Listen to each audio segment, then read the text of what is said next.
What's up, everybody? Welcome in to another edition of It's Not the Hoops Betting Hour. I'm just here. It's the middle of the summer, and we're talking college basketball.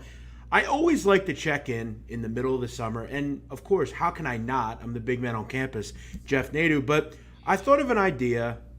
The dog days of summer are here. It's the All-Star break in baseball. We get the All-Star game tonight, which, whether we care about that or not, who cares? We got a lot going on. We get Game 4 tomorrow in the NBA Finals, which is getting us closer to football. And after football, it's basketball. A lot going on in the world of college basketball. College basketball never stops. It's a 365-day-a-year business. And I thought, who better? I had to contact our boy Jim Root from Three Men Weave. I know the other guys are out gallivanting the world, but Jim Root is always, and I know those guys are too, but Jim Root is always inundated in college basketball. And I figured, why not contact him, see what he's got going on, talk a little college basketball. So this is our midsummer college basketball look ahead from the Big Men on Basketball cohort. I don't know if it's still Big Men on Basketball. Maybe it will be. Maybe it'll be back. But Jim Root, good to see you. It's been a while. Last time I talked to you, I was still at Barstool. We were doing Big Men on Basketball episodes. One of my favorite people to talk to. How's your summer going? Are you ready for college hoops? I'm always ready. I think the second the clocks hit zero on that Baylor Gonzaga game, I was ready. Do you retain the rights to Big Man on Basketball? Can you still call your stuff that? How's that work? Well, luckily, I still have a good relationship with those guys. I don't know if legal I can. I call this channel Big Men on Betting, so that'll work. Listen, I'm always BMOB, right? Yeah. Big Men on something. So that's why I didn't call it Big Men on Basketball when we first started.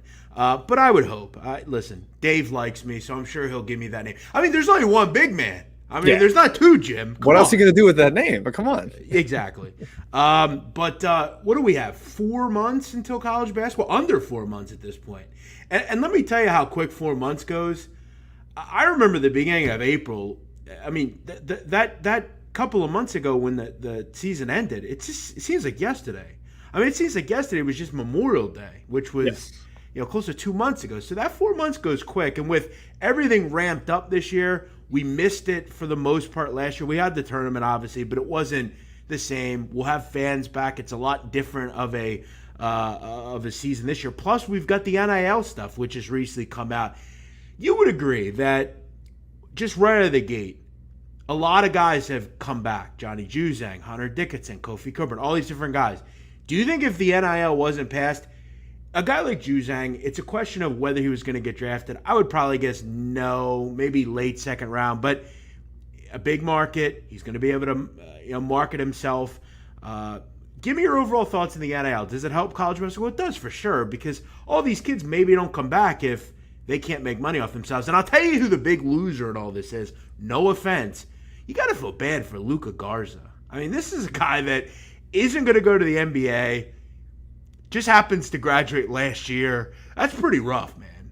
Yeah, the timing it's brutal for a guy that's like been a 4-year fixture on campus. Yeah, like by the time he's a senior year returning player of the year candidate, he would have been making so much money from car dealerships. He'd have killed it in Iowa too. Absolutely. But I think it's terrific for college basketball. I think Dickinson specifically cited it as like a reason that he came back. It was knowing that he has like a financial background or a financial backdrop to where he's going to be able to make money. He doesn't have to worry about foregoing all the professional money in 1 year. It makes so much sense for some of these guys that are fringe pros, that not quite sure if they're going to have to go abroad. They're not sure if the jobs are going to be there. I know that's been a concern for some of the fringe guys, that the overseas job market in college or in pro basketball isn't as fruitful as it's been in the past. So it makes more sense to come back to college basketball. You can make some money. You're a big man on campus. I know you know all about that. You can be a big man on campus for 1 more year. True. Why not? I'm glad to have a lot of these guys back, and it makes for a loaded season of college hoops coming up. And once this happened, I mean, we didn't see very many names at all leave school. I mean, it was just a few. It's cutting down on the amount of kids that make the wrong decision. They go to the NBA. They never play. They go back between the G League. Maybe they hit a bench at some point. And they're collecting a paycheck, which is great. But, I mean, a guy like Johnny Juzang, you'd have to imagine he's probably going to make 6 figures at UCLA. Yeah, he just took him to the Final Four, like massive Yeah. brand out there in LA. I'm sure somebody's going to come knocking on his door with a bag, and that's what they deserve. I feel like a lot of the guys that were fringe, maybe making a bad decision before, at least from our objective point of view, were doing it because of money. And now that there actually is some money on the other end to stay in college basketball, why not? There's so many other benefits to college now that it's not a huge financial sacrifice for them. It just makes all the sense in the world. Yeah, I heard Gary Parrish talk about this. He does a good podcast. He was talking about how, and he brought up the name Jared Harper from Auburn, right? Jared Harper went to the NBA. It cuts down on the amount of kids that are good, but probably just go to the NBA because they hope maybe I'll catch on somewhere. Now you can go and you can go back to Auburn. You can go to, East Lansing or wherever you are. Let me ask you real quick. They also discussed this. Does it benefit you being more in LA, in a big market, or a place like, East Lansing or, Louisville or wherever? I think that's a big aspect that maybe people are overlooking. I think some people are like, oh, well, this is just going to make the rich get richer. Like Duke and Kentucky, they're going to have so much NIL money to throw at people. But like someone like Dayton or just like a mid-major team that is the show in town with a mega loyal fan base that has boosters and wants to be good, they're going to find people that have money, that have some deeper pockets, that just want to sponsor these kids and make them the face of their brand for a year or two while they're the Dayton Flyer. Like if Obi Toppin's walking around talking about he's like, don't you want to be shopping with Obi Toppin at some store? Like people are going to go there. Dayton Flyer fans are going to go there. So I think it's going to be really beneficial to the places where basketball is like the big show in town, like Creighton or somewhere like that. The kids that are going to make money are the really good mid-major players in small markets. So let's say Reno, Richmond, places like that. Even,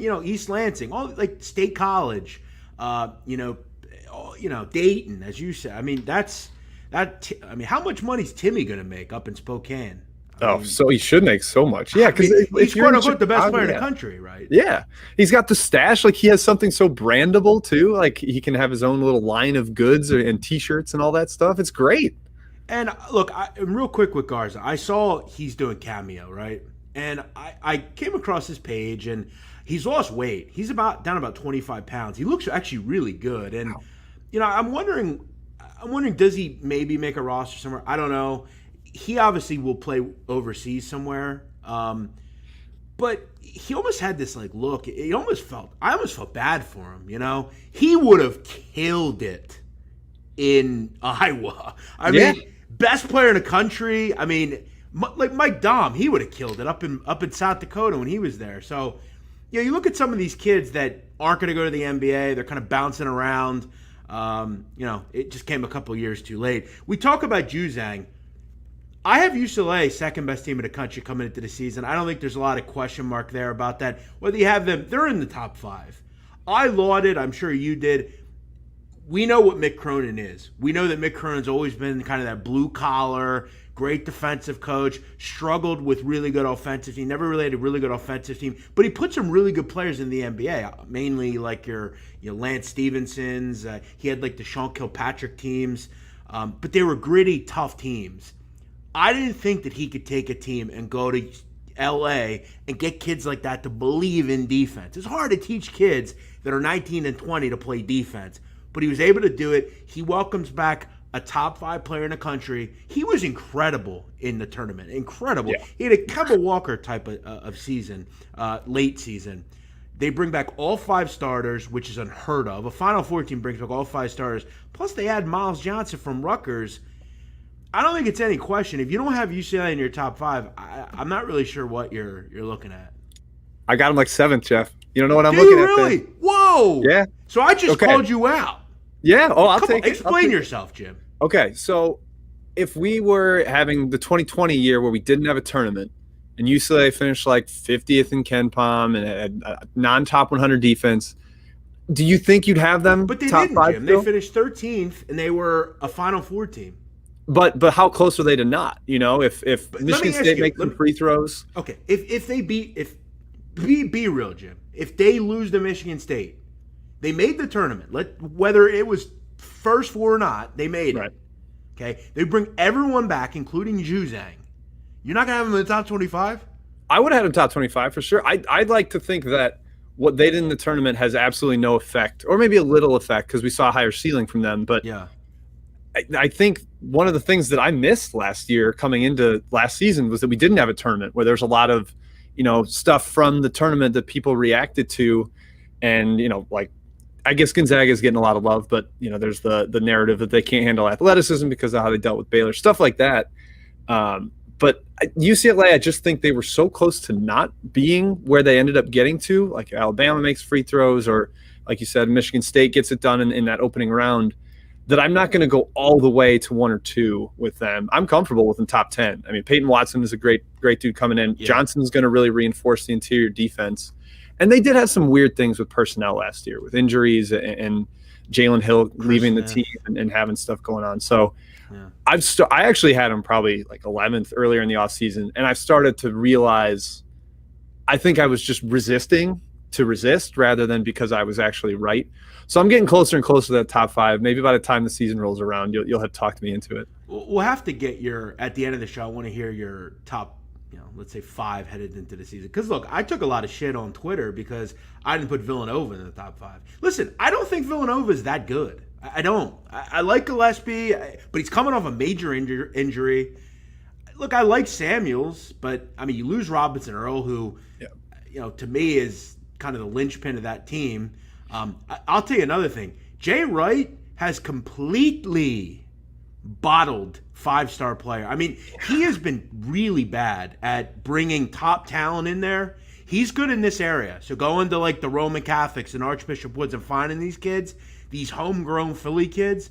And look, he should just stay in this market. New York, New Jersey, stay in this market. You don't need a good, Quinterly didn't work out. I mean, who the kid recently? Antoine's the one right now. Antoine. I mean, he's had really bad injuries. I guess he didn't practice until like January last year. So I'm still.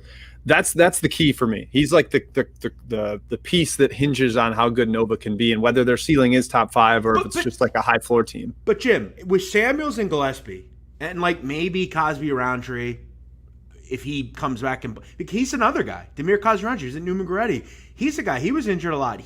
Does he pan out? This is a lot to put a top 5 team. They're not a top 5 team, Jim. Come on. They are for me. I think Justin Moore is the guy you're missing.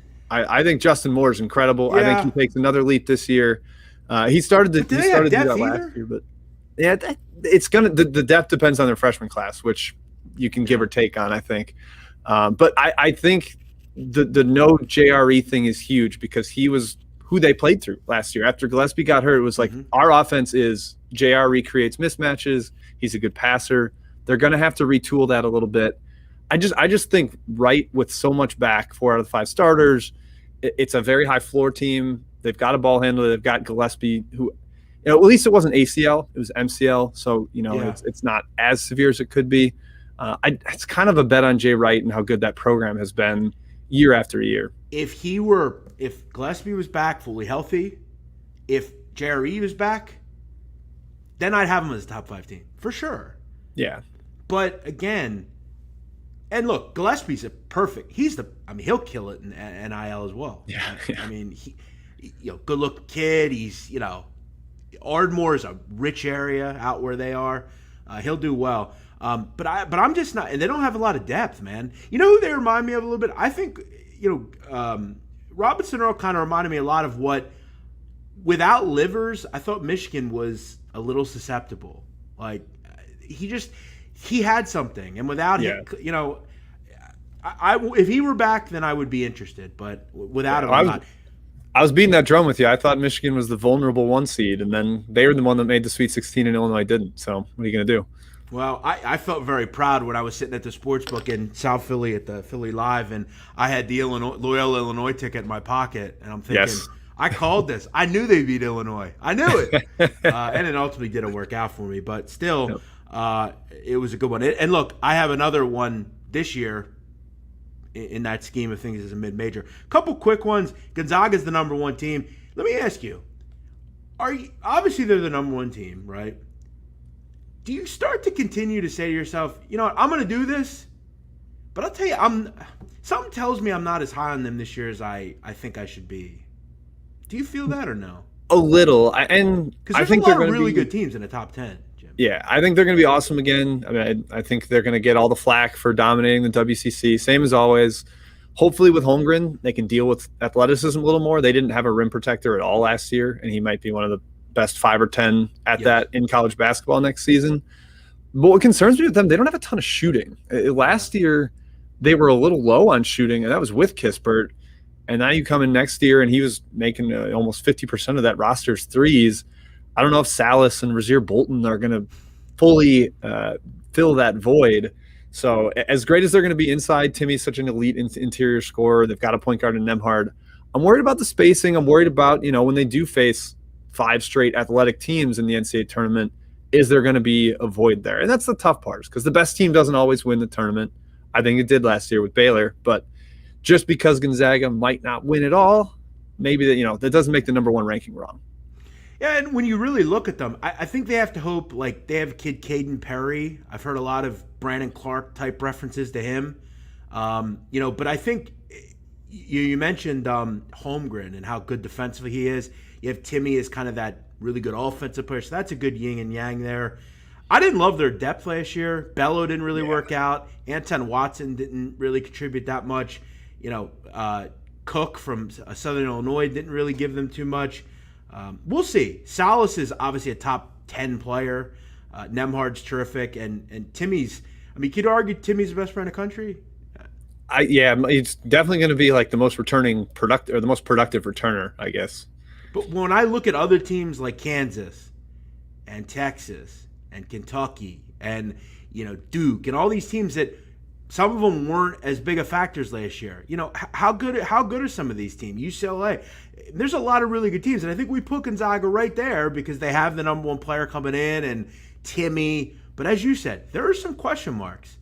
I think on the perimeter. I mean, the perimeter's not even close to where they were last year. I mean, Suggs and Ayayi and.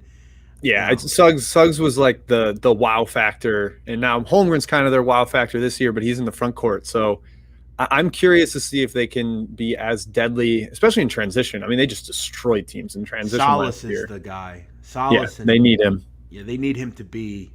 He's either going to be, Dan Dickow or who's another one that was there? Maybe not as good. Jeremy Pargo. There you go. Like yeah, Jeremy or who's the kid he was there for? Josh Perkins. Yep. Dan Dickow or Josh Perkins? Perkins was good, but he wasn't Dan Dickow. Right. Dan Dickow was a hell of a player, by the way. Nobody gives him respect because of Morrison coming like right around then, but Dickow was a good player. A team I'm really high on, and I'm going to mention them a little bit later. ACC, Duke's obviously going to be much better. Bancaro is very good. Virginia with Jaden Gardner is going to be interesting. Louisville will bounce back. But I'll tell you what, UNC. That front court is already always very good with Baycott. You had Manick, who's kind of that floppy-haired shooter, kind of good perimeter big. I love Dawson Garcia. I mentioned before, he reminds me a little bit of Chris Bosh. A little bit. He's a young kid. I buy that. He can step out. He can shoot. I love their front court, man. And with Caleb Love back, Leaky Black's back, they've struck out in the transfer market. I'll say that with like the kid from Presbyterian that was there. I forget his name. No, Keeling from Charleston Southern.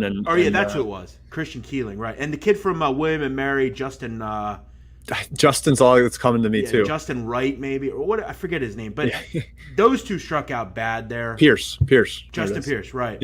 Cole Anthony had his behavioral off the court issues with kind of gelling with them.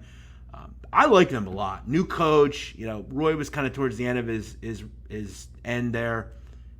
I'm high on them. 30-1. I'm interested in UNC.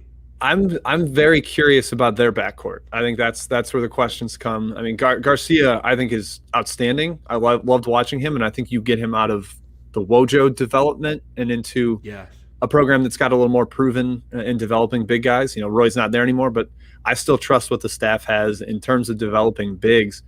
It's just, does Caleb Love live up to his pedigree? Does RJ Davis give them a little more playmaking after kind of being more of a scorer as a freshman? In those wings. I mean, Kerwin Walton was a shooter. Is he going to actually be more of a scorer? I'm curious to see what they get from the perimeter, because if Love can't really step into that lead playmaking role and be more efficient than he was last year, if he's just like Rocket Watts 2.0 trying to take over that lead role, then that's a problem, because you got to get the front court the ball. And it's kind of become a little more of a perimeter game at times in college hoops, or you've at least got to have a guy that can run your offense and get you a shot late in the clock. And that's my concern with them. 3 of the last 5 years, they've been number 1 in the country in offensive rebound or top 3 or better in offensive rebound percentage, as we know. Always strive to hit glass. Do you think Hubert will still do that? I assume he probably will, right? I would imagine. I think it's really just passing, kind of the torch to him. You look at the best front courts in the country. Obviously, Gonzaga's up there. Texas will be up there. UNC is going to be right up there. Yep, this is a very good front line. Couple guys that we'll do. A couple guys that are come back. A couple guys still undecided. Couple undecided. Kofi Coburn still out there. Where's he going to go? Does he go to Kentucky? That's where I think he goes. But with Sheboy there, yeah, Sheboy, Damian Collins, the 5-star recruit they've got coming in. Keon Brooks is back. It's tough. It's a logjam. I've heard. But again, Coburn's better than all of them. So right. I mean, this is a guy who's already been an All-American. You take him if you can get him. If he goes to Kentucky, I feel bad for Sheboy, because he was the second. Culver was better than him at West Virginia. You think he's going to be the guy at Kentucky, but then Coburn comes out of nowhere, and with the Antigua connection with Illinois, and now he's at Kentucky. I think he goes to Kentucky, frankly, but I guess they'll kind of look at the whole. We'll just take the bodies that we have, and we'll find a way to make it work. Yeah. I'll predict that he stays, just because I think they need him real badly. So hopefully he stays at Illinois. We'll find out. Yeah. Marcus Carr's still out there. According to reports, he visited Texas today. I'll tell you what, Texas is my big one this year. I love them. I put them as a top 5 team. Got a lot of shit for that.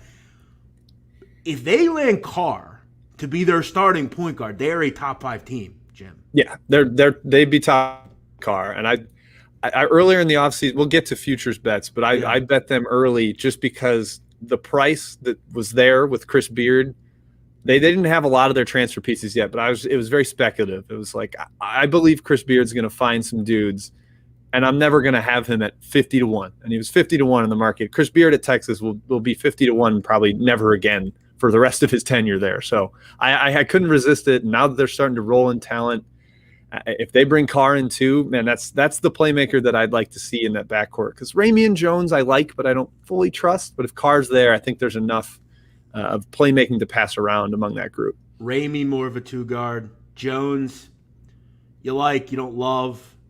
Askew, not sure if he's ready to handle it. I'm not an Askew guy. Yeah, but Carr, yeah, Ramey, Disu, Allen, and then the jewel, Trey Mitchell. You watch Trey Mitchell at UMass. Unless you watch Trey Mitchell at UMass, you don't know you're not a real college basketball guy. Okay, I know. I'm sure there's a lot of guys out there that don't know who Trey Mitchell is. I thought Trey Mitchell was an NBA player, personally. Yeah, maybe the best offensive big man in the country. He's so skilled, and now he's going to have a little more help around him. Couldn't agree more. And this team is stacked. Keep in mind, they still have Febris. They still have some of the kids from last year that'll come back. We forgot Christian Bishop. He's an interesting player to Creighton. Good dunker, kind of a big do-it-all guy, can step out and shoot the ball a little bit. I've heard they love Tyson, the freshman, too. It sounds like they're basically going to be too deep everywhere, and it's too deep of talent all across the board. I've also said, I think outside a few, Beard is right up there. He's as good a coach as you'll find. He strives defense. He strives culture. This is the guy they have been waiting for in that area for a long time. Yeah, he just is. He puts this team from kind of a solid top 25, top 20 team to a vaulted into where they were. They had one good season with Kevin Durant. Remember, we all remember that. And they are a team and an athletic program that is vastly overrated. Vastly. Might be the most overrated athletic program in America. They have their own TV station. That's how overrated they are. But again, a guy like Beard, He ain't, Charlie Strong in football or Shaka Smart with basketball. This is a top 3 to 5 guy in America from a coach. And you get him to leave Lubbock Yep. to come to Austin? Yeah. I'm Crazy. I'm just nodding in agreement for anybody listening to the audio. I'm just nodding along with Jeff. I totally agree. He's a top 5 coach. I think they are going to be fantastic for years to come. I think I tweeted that he's going to win a title by 2027 or something like that. And I stand by that. The prices that are out there on Texas are ridiculous. Like, they are. And you mentioned 50 to 1. I think I got 30 or 40 to 1. Yeah, the 50's not there anymore, to be clear. But yeah. That's a great price. I mean, to get him at that price, even without Carr, like, that's wild. Couple kids that are not coming back. I'm not sure why Aaron Wiggins is going to the NBA. I do pretty well. I'm pretty good in forecasting whether a kid will do well or not in the NBA. Didn't really get that one. Yeah, he's got the wing skills, but it wasn't like NBA wing skills to me. I guess he did well in workouts and stuff, but he didn't. I talked a lot about last year with Maryland. I was like, I don't know who their best player is. There's like 4 guys that are really good, and so clearly no one was jumping off the page to me as an NBA guy, and I was a little surprised that he went. I got a lot of shit for not involving them in my Big Ten pecking order. Listen, Ohio State, Purdue, and Michigan are all better than Maryland. Yes, I think Indiana's better too. Sorry, Maryland fans. And again, the problem that they have, and I'll continue to say this, Mark Turgeon is not a good coach. He isn't. He's wasted more talent than a lot of people have, man. Yeah, I think he is like not atrocious, but he is not like a ceiling raiser. I think he's a floor raiser, not a ceiling raiser as a coach. And the problem is I don't fully trust him, and I don't trust their point guard at all. I don't trust Fast Russell. I think that's a tough coach plus point guard duo, and that's where I cool on Maryland a little bit this year. They have a glitzy transfer roster with Wahab and Fats, and a lot of people, oh my God, but Wiggins was a big player. If they'd have him back, maybe I'm a little bit more interested, but add in the fact that they have Turgeon. Listen, they should have fired Turgeon and hired Juan Dixon. Maybe people think it's a little too early for Juan. Juan would kill it at Maryland. He would. He's a Maryland guy. He's arguably one of the best players in the history of the program. Beloved there, just beloved. He'd recruit so well with kids this age that watched him play in the Final Four and stuff. Like he would kill it in the DMV, Tidewater, North Carolina, West Virginia. I mean, he'd kill it, man. I mean, I'd want to play for Juan Dixon. He killed him. They fastest tempo in the country at Coppin State last year. Like that's a great style. Yeah. He'll have a good job soon. And listen, Maryland should realize it should be him. It's just that simple. Couple of things that we obviously are going to hear a lot about is a lot of these teams last year that struggled, mainly like a Kentucky. You talk about a stacked roster. Yeah, they're good. They're really good again, folks. Yeah, and some of the big problems that we talked about on the Big Men of Basketball and all these different platforms that people talk about Kentucky is the offense was pitiful. I mean, it was hard to watch. It was just 20 plus seconds of like running around and not doing anything and then realizing, oh, we got to shoot, and shooting bad shots. You get some stability. Severe Wheeler's a good point guard. He was in kind of a manic, weird system at Georgia. We know Crean is I don't know. I'm not. He loves Little Caesars. Did you see that today? No. Tom Crean was tweeting a lot about Little Caesars pepperoni pizza. I highly recommend you check it out. And anybody listening, it was so funny. I mean, he was like very engaged. I'll have to look it up. But listen, I saw Tom. He came to Philly to play Temple a couple years ago. Listen, I'm not gonna ever say Tom Crean's on drugs, but I've often wondered. I mean, the guy is a nut. He's a lunatic. He's on all the time. He has so much energy. And his teams are like as Jekyll and Hyde and nutty as he is. Like they have no structure, just go. We're not going to play any defense. I remember last year against Arkansas, I think they gave up 115 in one of the games. Like, yes, it was rough. The roster used to list players as just B for basketball player as their position. He just that's how like there's no structure there. Was. Yeah. So Wheeler going from that where he was actually pretty effective, I think he offers some real stability at the guard position for them. I love Grady as kind of the off-ball wing guard 2,000 point scorer at Davidson, comes from arguably one of the best innovators ever in college basketball. You know, we all know how good Stephen. I'm not saying he's Stephen Curry, but he's a hell of a shooter. They lacked that. I mean, when was the last time they had a shooter like this? Yeah, it's been a while. I mean, him and CJ Frederick is one of the best shooters in the country too, and Grady's coming from like maybe the most like the opposite of Wheeler, where he's coming from maybe the most structured offense in the entire country. So you kind of like blend those guys together, and hopefully you get a good product there. You have Shibwe, who's got a clear resurgence here. Hopefully, a new lease on life. He's gonna have a better role. Question is, does Coburn go there? If Coburn goes there, are they a top 5 team? Yeah, to me, I have them like knocking on the door right now. So with Coburn, they would be for me. We'll get to prices on some of these teams later. We'll kind of stay in the SEC. I'm kind of going all over, but I'm just kind of highlighting some of the really interesting teams, some of which didn't play well last year, but really it's almost like Calipari said, you know what? We weren't very talented last year. I'm just going to go out and get everything, whatever I can get. Another guy that did that in his conference, and a team that I've also been talking to, I did a kind of a right after the season report on teams, and I talked about Arkansas. You talk about an offense and a team that is stacked as well. I mean, this is like a mid to low major dream as far as players are concerned.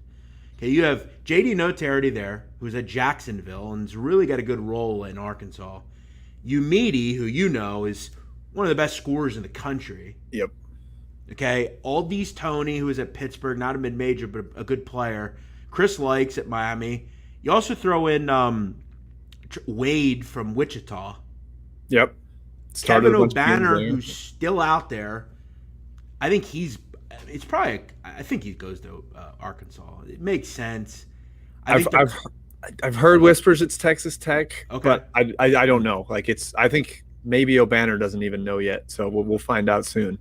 I mean, if they can add him with Jalen Williams, I mean, O'Banner was a 19-10 guy last year.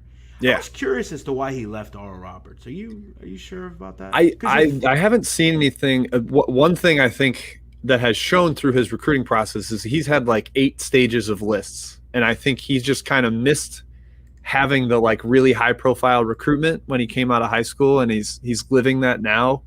Because he went from like 10 down to 8 to 6 to 4 to 2, and he's had like an announcement and an edit for each one of those. So it seems like maybe he just kind of wanted to have a little more spotlight on him this year. With Asmus back, do you think it's impossible that he doesn't go back? It seems impossible just because he listed the final 2 and Oral Roberts wasn't there. Okay. Yeah, I would love to see it though, because man, that team could stay very, very fun if he went back there with him. So the final 2 would be Texas Tech and Arkansas. Yep. We'll see. I'd much rather play an Arkansas system as opposed to TT system. Yeah. Maybe Beard were there, but especially with a guy like his game, it's very pick and pop. Like he's awesome when he plays with the ball handler and other shooters, and he can just kind of Arkansas makes a ton of sense for him. If either way, even without him, they're going to score a lot of points this year. Yes. I mean. And look, I thought Musselman did some really good things, particularly in that first game against who'd they play? Lehigh, or not Lehigh? Colgate round right. 1. Yep. Same, yeah, Colgate. I remember the first half of that game. I was absolutely sickened because I took Arkansas. I thought they were great, -8. Loved to play, and it was just really bad, like coaching wise. They were just all over the place. Then he started to make some subs, and it just was a total 180. Right before half, I think they went on like an 18-0 run. Yep. It's like they had already worn him down with athleticism after only 15 minutes. And yeah. So where do you stand with Arkansas on Likes' health? Are you like, if he can't stay healthy, do you think they're still awesome, or do you need him to be healthy? Where are you at with him? Well, I don't know, because, I mean, they have like a wealth of riches at guard. I mean, they always do, really, right? Yeah, Devo Davis was so good last year. Right. You got Umidi, you got Note, you got Wade, you got Toney, you got all these different guys. Can all kind of, and again, I don't know if they have defined like point guard, shooting guard roles there. Like it just seems like kind of a bunch of everybody. Yeah. This group is better than the group last year. You think so? I mean, I think. I mean, Okay. I'm I guess quite maybe there. not. I don't know about how far they'll go. I think on paper they're better. I liked Moody a lot. I was a big Moody guy. I thought he didn't play well at certain points. He struggled in the tournament. He had a bad Yeah, tournament. but like Umidi, Note, Wade, Tony, Likes. I mean, To me, all those guys are really good, but not like needle movers. okay. I like them. Umude is my favorite of that group. He like as soon as the Batman got hurt, he started scoring like 35 a game for South Dakota. But I don't know if this is another team I've just been a little resistant on because I think Musselman has gotten a lot of hype with how engaged he is on social media and stuff. He's not. I mean, I've talked before. I'm not a big fan of him X and O. I'm not. Okay. I think he's a good rah recruitment.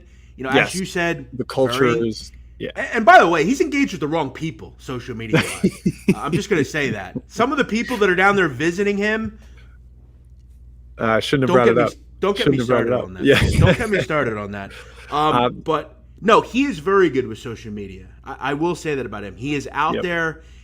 But I just don't know how good a coach he is. Like between him and Cal, I mean, some of the Nevada, I thought the Nevada teams, like with the Martin twins, should have, especially the second year, they lost to Florida in the first round, and that one was the one where I was like, "You're better than that Florida team." Yeah. That was a frustrating Florida team, and that was kind of the one that I think really raised my eyebrows. But it is only one game; I shouldn't totally dwell on it. And they've outperformed my expectations for 2 straight years, so maybe it's time I come around on Arkansas and especially on them defensively. I mean, he gets them to play defense there, which is really impressive. And again, just because you're not the greatest ever X and O coach, that doesn't mean a lot. Roy Williams is a great recruiter, great, is he a great X and O guy over the last 10 years? No, not really. Musselman can be he's a great recruiter, great transfer guy, which is important now. So, we'll see. But I'm higher than them, I think, than you. We'll see what O'Banner does. If he goes there, that could be really interesting. Yep. Are they better than Kentucky? No. Florida's interesting as well. They're kind of that. You talk about a lunch pail team. McKissick is really lunch pail at UMKC. Really well coached. Billy Donlin did a great job there. Does a great job there. He's a really good defender. Okay, he's going to turn in. They got 2 different up transfers that were defensive player of the year in their conference, which is crazy to me. And Fleming was his team went like 1-17 in the league, and he won defensive player of the year. That tells you something about how much he's respected by the other coaches. Fleming, from a low major standpoint, Philandris Fleming, one of the best players in the country from a low major. I mean, he was really good on both ends. That is probably the king of I have no help in the entire country. Yes. So we'll see and again, this is, when it comes to coaching, I'm not a huge fan of this conference. Like, I'm not a big Mike White guy, not a big Musselman guy. Will Wade, I think, is better than both, personally. I think Oates is probably like the one I love the most there. I think I'm with you. Bruce Pearl does a pretty good job. Yes. But yeah, I mean, it's a bunch of solid guys. It's not there's no like Tony Bennett's or Chris Beards in this conference to me. No, 100%. So there's kind of your big college basketball talk, but we're more mid-major guys. I've always said coming up, anytime someone asked me, how'd you get your start? For me, it was always every team. And you guys are the same way. You're looking at the OVC, you're looking at the SoCo, you're looking at the WAC, you're looking at everything. I wanted to quickly kind of just touch on a couple coaching hires that I liked, and then just go into a couple of the conferences, just kind of the overall thoughts, overall mid-major thoughts. Real quick, the best mid-major team in America. We're not talking about – Gonzaga is not in there anymore. If I see one more ranking, put Gonzaga 1. They're not a mid-major anymore. They aren't. Not even close. They're blue blood. Just put them in. I know they're not a top 25 program, like per se, because they're not in the Pac-12 or the Big Ten or whatever. But their basketball budget's like top 10 in the country. They spend like a blue blood. I think the problem is, though, and this is the problem that social media has. If you don't list them, you're going to get thousands of people. Where's Gonzaga? And it's like you have to almost list them so people shut up, right? Yeah. So I guess I get it. But in this case, we're not going to list Gonzaga as, when I tell you who the best team in the country is, that's a mid-major. It's not Gonzaga. Now, there are a couple really good ones. I think Richmond's going to be really good. Yeah, they bring back Golden and Gilliard. They get Sherrod back healthy, Nathan Kao. Losing Francis it hurts, but I'd rather have Gilliard over Francis personally. Yep, I would too. He's just not as helter-skelter, and I mean, from a steal standpoint, I don't know if there's anyone better in the country. He's gonna be the number one steal guy in the history of the NCAA by the time he's done. So, and look, not bad. I'm gonna kind of wait to the end before I list the best mid-major team, but these are just kind of honorable mentions. I like Richmond a lot. I love Mooney. I worry about them defensively though. They're never really good on that end. Their offense though is a hummer, and it's gonna hum this year. Yep. Grant Golden, he should do a very good job in the NIL stuff. That hair, and he's going to do well. Couple other ones. Belmont is going to be very good. Bringing back Musinski and Murphy, and just that offense. I mean, all of a sudden with Casey Alexander, they go from Rick Beard to Casey Alexander. That's a stacked conference, by the way, right? Moorhead, Belmont, Murray, Eastern Illinois made a great coaching hire with Marty Simmons, the old Evansville coach. Love to bring him back. We're going to get some slow motion offense at Eastern Illinois. Yeah, and I'll tell you what, they are a team that was very surprising last year. Had a lot of COVID stoppages. I mean, just a wild – I think they played like 12 games in like a certain – it's just really wild. But I think they used 19 starting lineups or something in 25 games. It was ridiculous. Yeah, Jay Spoonhour had a tough time with them. Yeah. Didn't they lose to they almost lost it. I think they had a rough game against Chicago State. Like I think they won by like 6 or something. I think you're right. It was rough. I remember because I bet them in that game. Couple other mid majors I really like. I think BYU is going to be really good. I think people will think, well, with Matt Harms is gone. Good. See ya. Bye. We're okay with that. And I know you kind of look like him a little bit, but he's out. See I you later. want that reputation. Don't put that on me. Well, you have it. But I like the Tajon Lucas edition from Milwaukee. Averett's a little random, but I think he's a lot better. Lohner's back. All those bigs are back. Give me Gideon George more because I think he's really athletic. I like them a lot. And I'll get your opinion. Mark Pope is so good. He's top 10 in the country. Mark Pope, I think, is as good as it gets. He's also a guy that covers a lot of spreads. And I know you know that. He cares about when that margin matters. Yeah. He looks at analytics and Ken Palm and all that kind of stuff. So there's a little shout for you. If you bet on teams, lay it with BYU because they care about that the factor of beating teams. Like college football teams care about that. UCF wants to beat every team by 40, right? I think it works the other way too. They cut a Gonzaga lead from 18 to 11 in the final minute last year. And it was, I think the spread was 11. I remember that one because I was on Gonzaga. Oh, yeah, I remember. Sure. Couple others, then I'll get into my top 2 or 3. I really like Louisiana Tech, man, coming back in Conference USA. Lofton is, I think, a guy that will kind of turn into if he can make the tournament again he didn't make it last year because North Texas beat them, but he's a guy that I think a lot of people will like. Big kid. I mean, look. I remember I posted last year when I had Big Men on Basketball, I posted a picture of him at the foul line. It didn't go viral, but it got a lot of likes. A lot of likes. If he's there for 3 more seasons, he will be a cult hero in college hoops. He's an interesting guy, too. His father's like a pastor in that area down there, Ruston. Wow. And he's from a really well-to-do family as far as from what I understand. But I think the problem that group had was they're really good on defense. Lofton was really interesting, but they had, I think Archibald was out at one point, the guard. They bring in Keaton Willis, okay? And if you really study college basketball, you know who Willis is. The only people that really know are people like you and I, but at Incarnate Word, he was really good, man. That was a team that covered spreads too, Incarnate Word. Yeah, and he gives them an instant injection of offense, where he's going to give them 15 points a game and really be able to give them a bucket like Javion Hamlet was able to do for North Texas. Yep. Love that. Love that comparison. I really like La Tech. Watch out for them. And then 3 more. I'm going to come out and say it. Nevada is yes. Bye. if I had that Mad Money thing, that Jim Cramer, bye. Nevada, Brahma, Sherfield, Cambridge. It's awesome. I saw you tweet something about like them, Colorado State, San Diego State. I think all those teams could be at large this year out of the Mountain West. That is a really good trio. Someone said to me, "Is Colorado State I think the best team in the Mountain West?" And I said, "Well, yeah, but San Diego State with Matt Bradley, and then look, Nevada might be better than both those teams."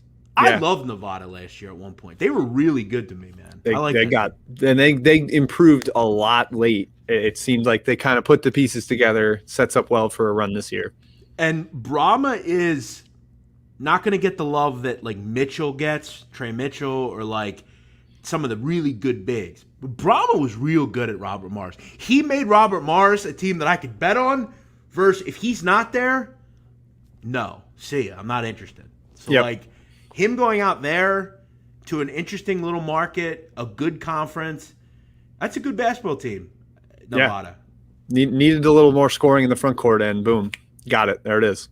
I didn't talk about Loyola, okay? And I'll tell you why.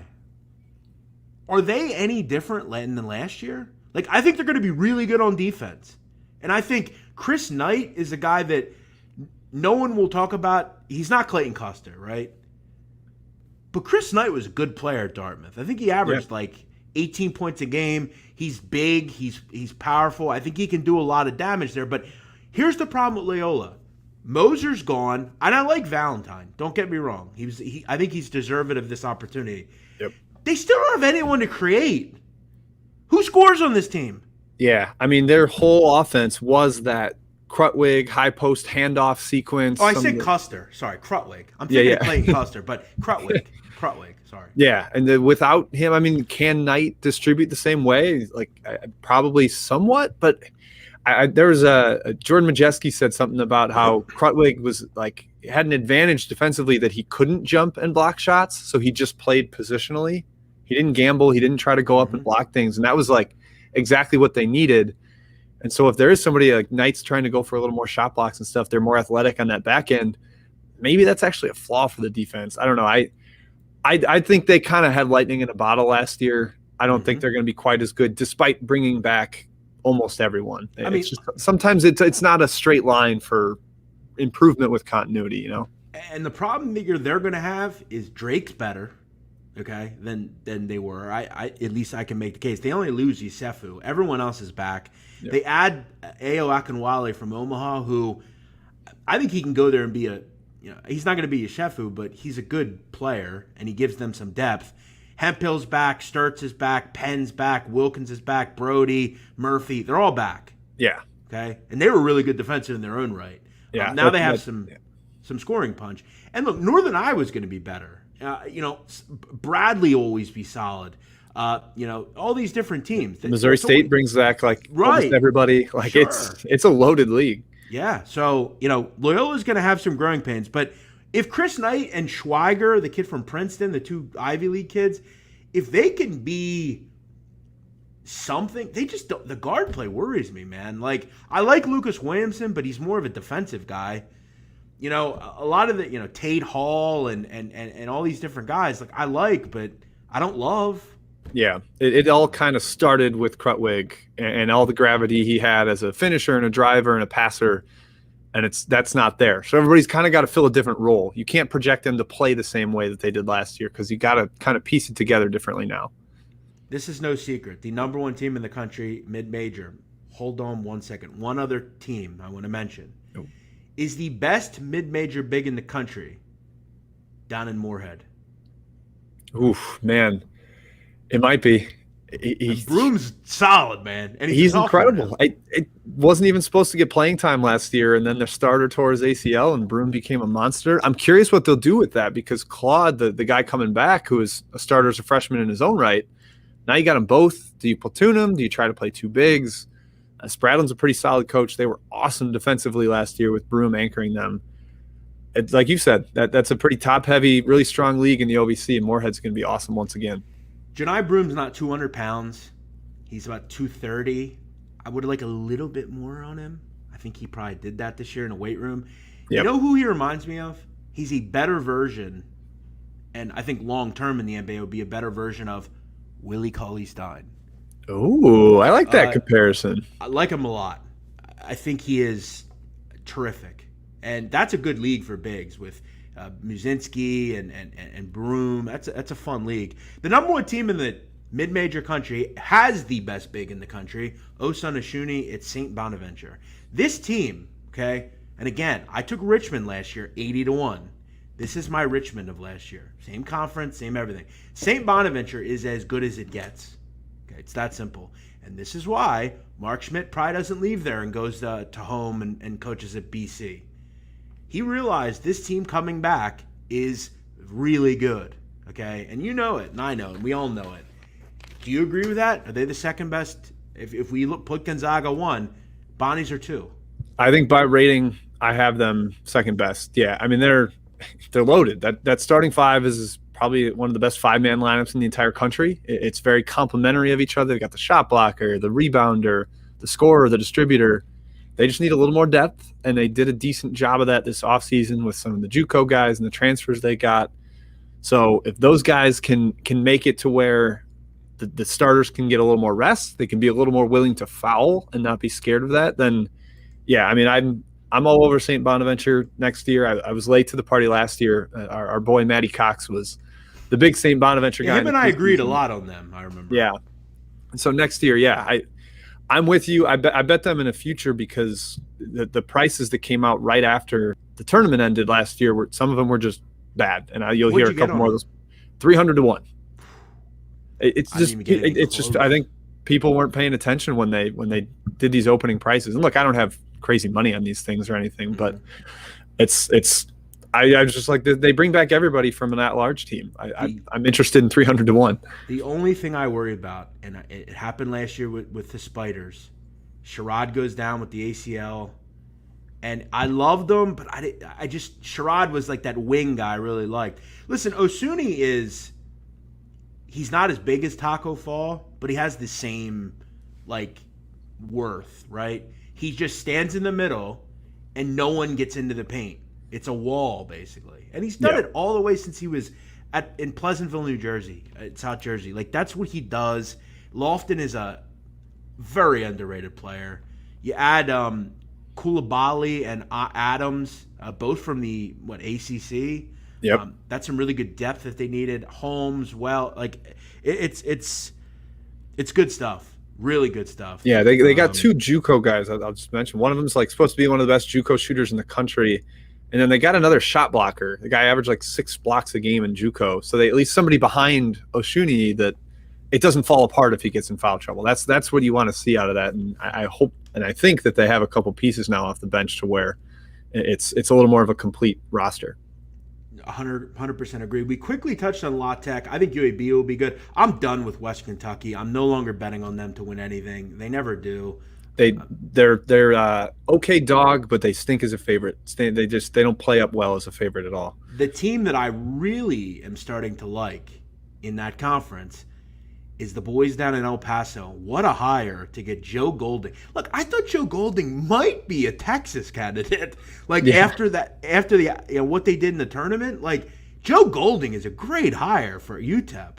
And this roster is pretty good. I mean, Bieniemy was good at Oklahoma. You get him to go to a smaller conference. You still get Sully Baum back.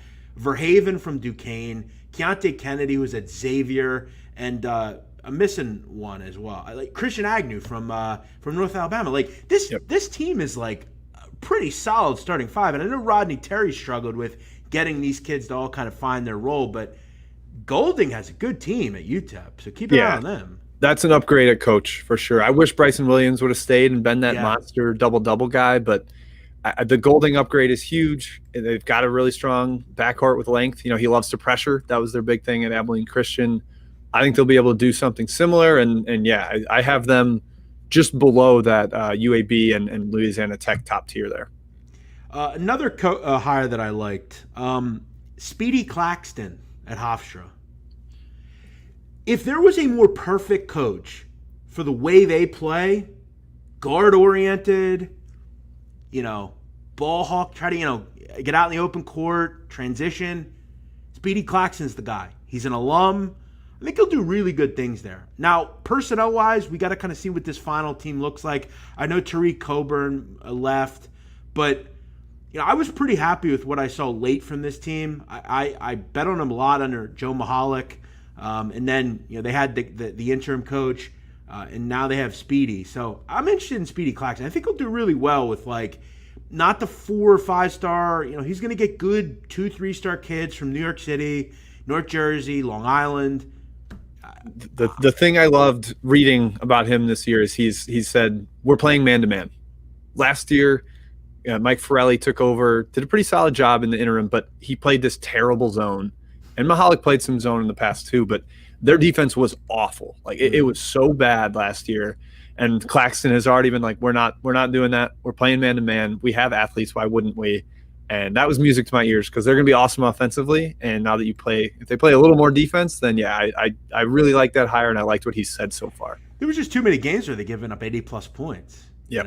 It was just too many. Any coaching hires that kind of on the smaller level that jumped out to you? Well, staying in that same league, I just think anybody getting Pat Kelsey is doing a nice job and is getting a savvy hire.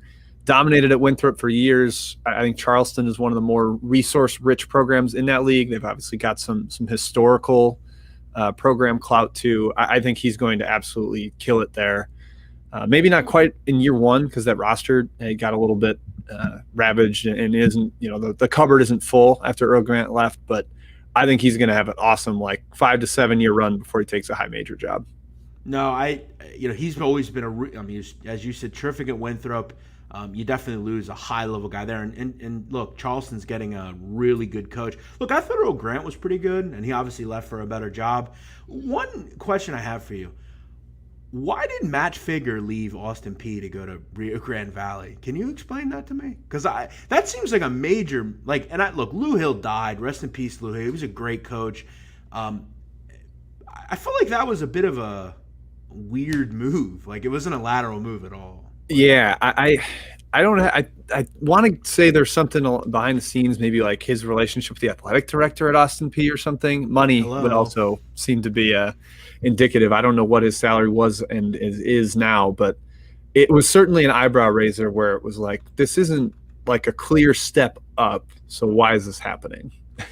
And look, at one point, what were they? They were Texas Pan American. They changed to UTRGV. That is an area of the country where, there are you're the only game in town in the Rio Grande Valley. There's there's a lot of high schools in that area. He will probably do well recruiting there because the closest, school is Corpus Christi, North Tech, they'll get, all the good, Tech, TCU, but I think they'll do okay down there. I just thought it was a weird move to go. It was kind of you see it occasionally where the coach will go somewhere and doesn't make a lot of sense. So. Yeah, and he'd already been recruiting Texas fairly well at Austin Peay, so I think he's going to continue to do that now that he's actually in state. Yeah, happy trails to a couple coaches that are gone. George Ivory at Pine Bluff is gone. He was there for way too long, I feel like. Willis Wilson, the good old Willis Wilson at Corpus Christi, one of the biggest turnover-prone teams really on earth ever. Yes, every year was there. Willis Wilson heads out and moves on. Rodney Billups just never did anything at Denver. Arguably one of the worst 5 coaches in the country while he was there. Yes.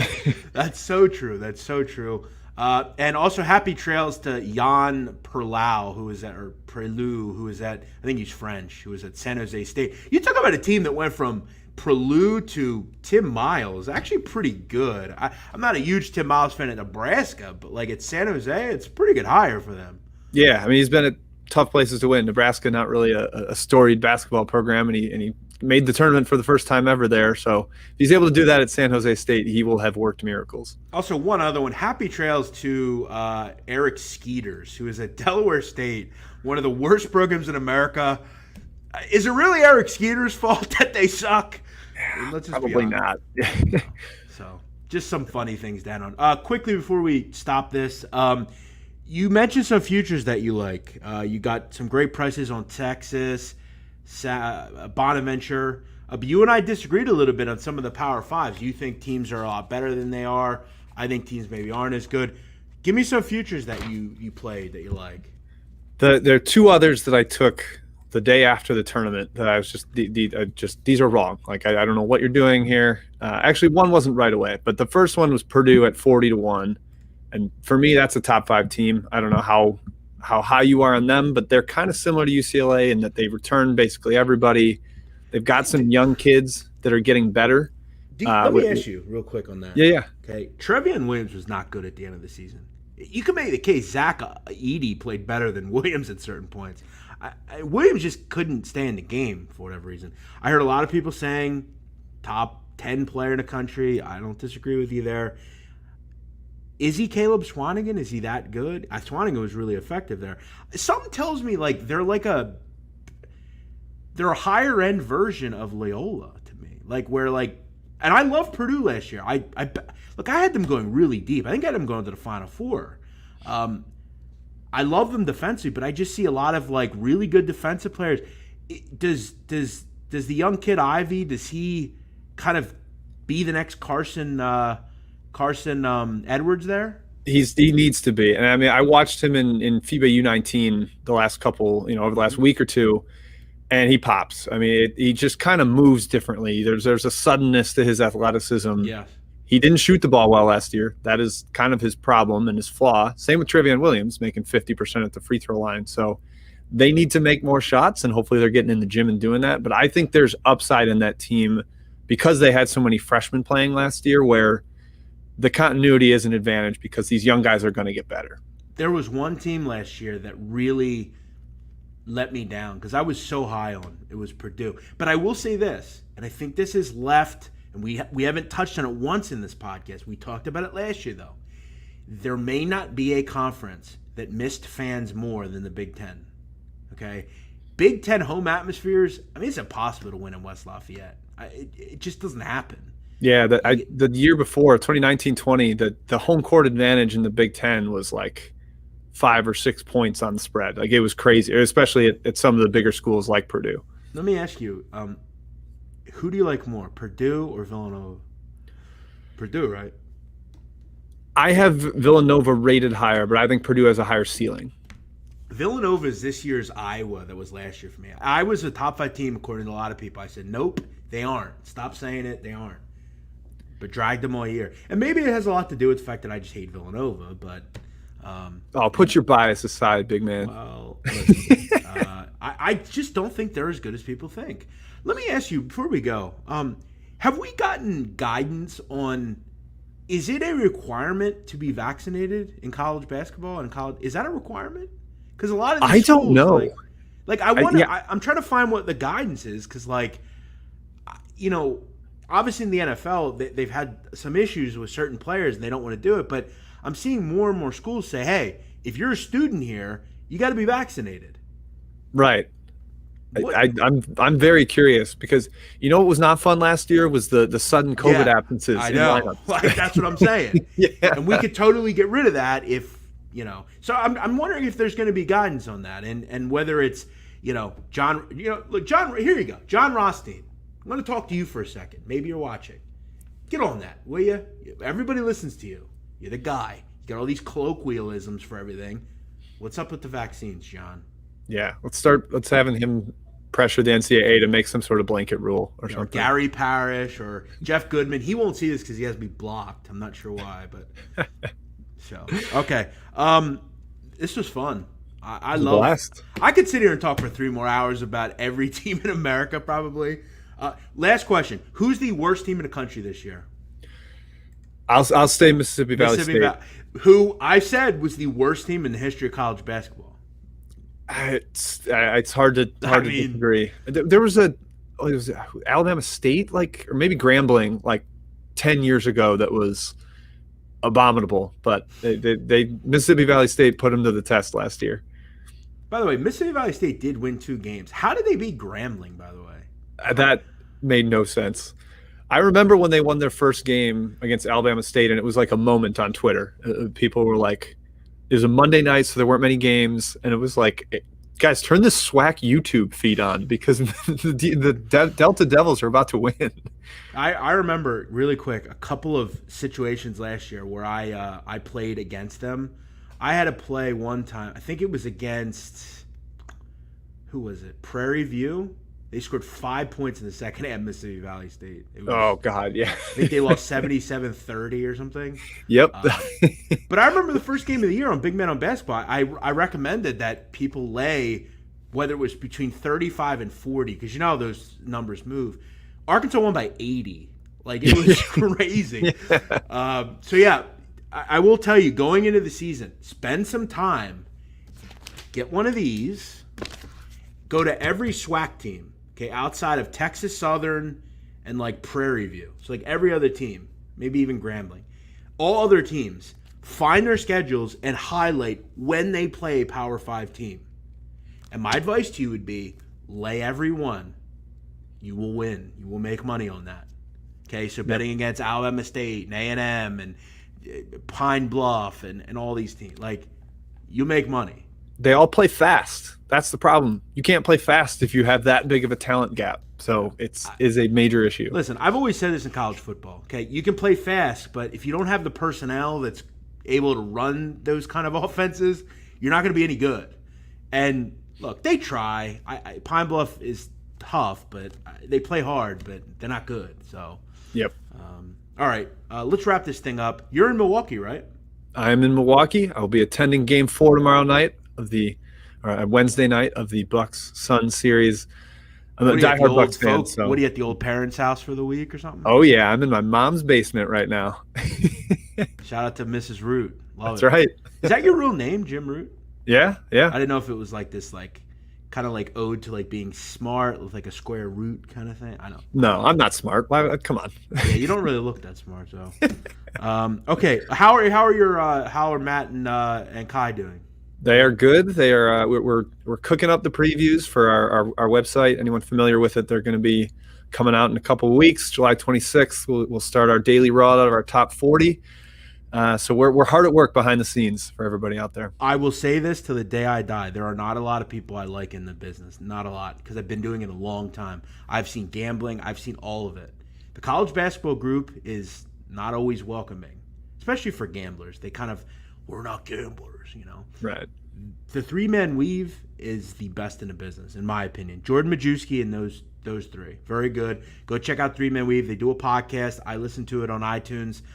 Make sure you go check that out. Go listen to the previews. Go check out the previews. What do you do? Top 40 teams, right? Yep, we'll do top 40, and then we'll do every conference after that, leading into the year. And you will not find a more detailed preview than theirs. So go check it out. Maybe we'll talk to you this year. I have a feeling we're going to resurge Big Men on Basketball. Wait and see. Teaser. It's a teaser. Figure that out. Yep. Listen, there's one man on earth that can make that happen, and he knows who he is. So give me a call. Also, for anyone that hasn't seen me in a while, I have a podcast. It's called The Sit Down. Go check it out. It's not connected to basketball. It's about the mafia. It's totally different. However, we do talk a little bit about the mafia in the Goodfellas episode, because if you know anything about Boston College, there was a point shaving scandal, and Henry Hill was involved in it. So if you like that sort of thing, go check out The Sit Down. What do you know about the mob, Jim? Anything? Very little, but I do know a little about that Henry Hill, and I actually have a book on my dresser to read about it. So I'm getting to that soon. Yeah, down the road, I'm going to work on trying to get Rick Kuhn on the show. He was involved with that. He was paid by the mob. I want to talk to him, see what's up. Maybe we'll get Mr. Donahue as well at one point. So a bit of basketball connections. Jim, good to see you. Great to see you. Jim, what's your Twitter? Give that. Great to see you too. Yeah, it's at Second Chance Points with a 2 ND Chance Points. Love it. Love those second chance points. I'm the big man on campus. He's Jim Root. Thanks for watching. Give the show a like. Give it a subscribe if you're new to the channel. I'll try to put content on here whenever I can. But this is going to be stored. It's a good archive thing. Thanks, Jim. Talk to you soon, buddy. Appreciate it. Thanks, Jeff. All right.